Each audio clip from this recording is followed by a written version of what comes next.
ಕಾಂಗ್ರೆಸ್ಸು ಕರೆಸಿ ಬೀದಿ ವ್ಯಾಪಾರಿಗಳ ಬಗ್ಗೆ ಚರ್ಚೆ ಮಾಡಿದ್ದು. ಎಲ್ಲರ ಅಭಿಪ್ರಾಯ ಒಗ್ಗಟ್ಟಿನಿಂದ ಬೀದಿ ವ್ಯಾಪಾರಿಗಳನ್ನೆಲ್ಲ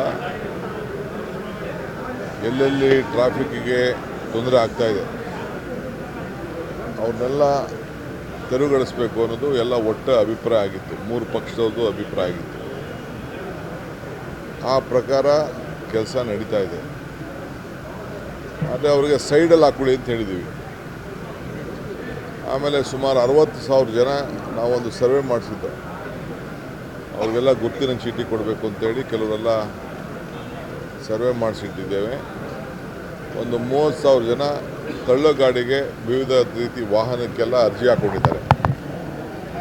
ಅದು ಕೂಡ ಈಗ ಟೆಂಡರ್ ಕರೆದು ಅವ್ರಿಗೆಲ್ಲ ನಾವು ತ್ರಿಚಕ್ರ ವಾಹನಗಳನ್ನು ಕೊಡಲಿಕ್ಕೆ ಆಲ್ರೆಡಿ ಎಲ್ಲ ವಾಹನಗಳನ್ನೆಲ್ಲ ತರಿಸೋದು ನೋಡಿದ್ದೇನೆ.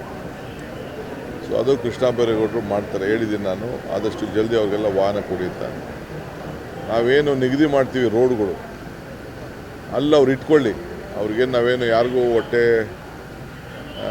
ತೊಂದರೆ ಮಾಡಬೇಕು ಅಂತಿಲ್ಲ. ಬೀದಿ ವ್ಯಾಪಾರಿಗಳು ಇರಬೇಕು.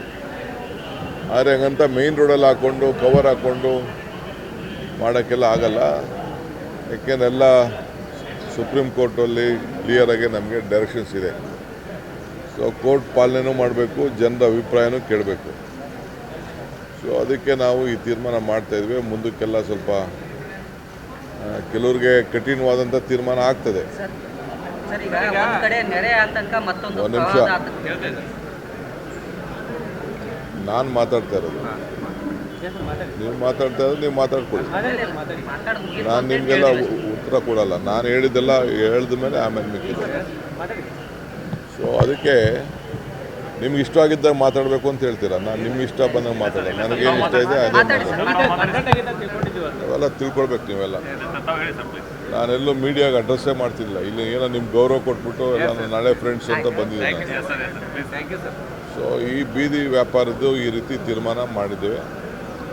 ಇವತ್ತು ನಾನು ಏನೇನು ನಮ್ಮ ಕೃಷ್ಣ ಬೈರೇಗೌಡರು ಕಾರ್ಯರೂಪ ಮಾಡಿದ್ದಾರೆ, ಇದು ಅವರೊಬ್ಬರ ಮೇಲೆ ಬಿಡುವಂಥ ಪ್ರಶ್ನೆ ಅಲ್ಲ. ಇದು ಇಡೀ ಎಲ್ಲ ಶಾಸಕರು, ಬೆಂಗಳೂರು ಶಾಸಕರೆಲ್ಲ ಸೇರಿ ನಾವು ಪೊಲೀಸ್ ಅಧಿಕಾರಿಗಳ ಹತ್ರ ಕೂಡ ಚರ್ಚೆ ಮಾಡಿ ಈ ತೀರ್ಮಾನವನ್ನು ಕೈಗೊಂಡಿದ್ದೇವೆ.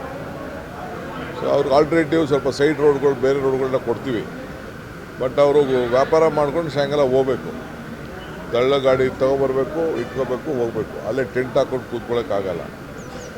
ಸೊ ಎಲ್ಲ ನಾಗರಿಕರಿಗೆಲ್ಲ ಅವ್ರವ್ರ ಬದುಕು, ಅವ್ರವ್ರ ಪಾಪ ಆಸ್ತಿ ಮುಂದೆ, ಮನೆ ಮುಂದೆ ಹಾಕ್ಕೊಂಡ್ರೆ ಯಾರು ಸುಮ್ಮನೆ ಇರ್ತಾರೆ. ಅದಕ್ಕೆ ನಾವು ನಿಗದಿ ಮಾಡ್ತೀವಿ. ನಿಗದಿ ಮಾಡಿದ ಪ್ರಕಾರ ಅವ್ರು ಮಾಡ್ಕೊಂಡು ಹೋಗ್ಬೇಕು. ಹೇಳಿ ನಿಮ್ಮ ಪ್ರಶ್ನೆ.